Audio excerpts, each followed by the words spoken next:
नमस्कार दर्शक बंधु आज आपण मानक नहीं आसी एक नुआ नोटिस आपण मैंने देखी पारे फॉरेस्ट डिपार्टमेंट तरफ जेकोसी रिक्रुटमेंट अच्छी आपको आज जनईदेवी जदि आपण मैंने जदि मो यूट्यूब चैनल नुआ अच्छा दयाकोरी लाइक शेयर सब्सक्राइब कर दिंतु जेपरिक आपण मैंने यहीपरी नुआ नुआ नोटिफिकेशन पाइबे एवं जॉब रिलेटेड जेकोसी नोटिफिकेशन आसिले आपण मानक मु जनईबी। सो सर्वप्रथमे आपण मैंने जानी पोस्ट देखिकी फॉरेस्ट डिपार्टमेंट रू एक नोटिस जारी कराई 5/11/2024 रे आउ एडवर्टाइज नंबर आपण मैंने देखुथिबे एठी सब किछि लिखाई आपण मैंने जदि इच्छुक अछंती एई जॉब टी को अप्लाई करि परिबे। सर्वप्रथम आमे जानिबा आसंतु जानिबा एडवर्टाइज नंबर एवं केतेटी पोस्ट अच्छी टोटाल पोस्ट आपण मानक जणाई देबी। आपण माने देखुथिबे 16टी टोटाली पोस्ट अच्छी टोटाल पोस्ट 16टी अच्छी आ डिफरेंट कैटेगरी पई अच्छी आपण माने एठी देखुथिबे आ एससी एसटी आ यूआर जे कोनसी कैटेगरी पई अच्छी आपण माने एठी देखुथिबे। लोअर डिवीजन क्लर्क अच्छी मल्टी टास्किंग स्टाफ अच्छी टेक्नीशियंस अच्छी डिफरेंट पोस्ट अच्छी आपण माने देखुथिबे। एठी आपण जदि क्लियर हे पाउनांती मु आपण मानको क्लियरली मु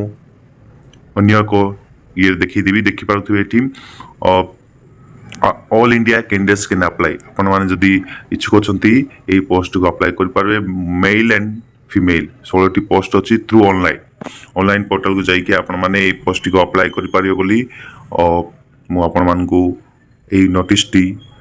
मो वीडियो माध्यम रे आपण मानको मु जणाउछि। वन विभाग तरफ निजुक्ति ग्रुप सी 10th पास एवं +2 पास होते आप ए पोस्ट टी को अप्लाई करेंगे। मल्टी टास्किंग स्टाफ देखुंत आपण मैंने ये 8टी पोस्ट अच्छी multi tasking staff lower division clerk गोटे पोस्ट अच्छी एवं टेक्नीशियंस 3टा पोस्ट अच्छी टेक्निकल असिस्टेंट 4टा पोस्ट टोटाल 16टा पोस्ट अच्छी आपण मैंने 16टी पोस्ट को जेकोसी एरिया पिला स्टेट पिला अप्लाई करें। आउ एज लिमिट के अच्छे आप देखी पारे 18 ରୁ 27 वर्ष for multi tasking staffs lower division clerk अच्छी 18 ରୁ 27 वर्ष टेक्नीशियंस अच्छी 18 ରୁ 30 वर्ष टेक्निकल असिस्टेंट अच्छी 21 ରୁ 30 वर्ष। सो एति वर्ष होता अच्छी पिला जेकोसी पिला अप्लाई करेंगे पोस्ट पाई अप्लाई कर आ देखुए आपण मैंने तार क्वालिफिकेशन कौन अच्छी 10th पास अच्छी और multi tasking staff lower division clerk अच्छी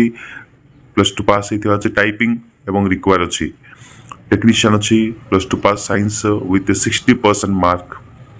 टेक्निकल असिस्टेंट अच्छी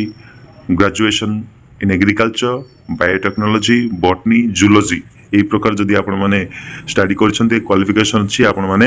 ए पोस्ट टी को अप्लाई करि परिबे एवं तार प्रोसेस कोन अछि अबे आमे देखि परिबा। आपण माने जानथुबे Odisha forest recruitment 2025 selection process अछि रिटन एग्जाम अछि टाइपिंग टेस्ट अछि डॉक्यूमेंट वेरिफिकेशन अछि मेडिकल एग्जामिनेशन अछि एही चारटी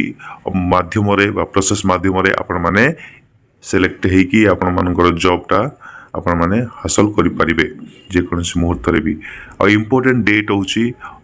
8 November starting date is 8 November and ending date is 30 November. एई मास रे ही आपण मानको अप्लाई करिबा को पड़िबो एवं जहा हेले मध्य एई पोस्ट टी को आपण माने जदी इच्छुक अछंती अप्लाई करिया पई दया करी 8 नवंबर टू 30 नवंबर पर्यंत लास्ट डेट अच्छी ये डेट भितर आपण माने अप्लाई करि परिबे।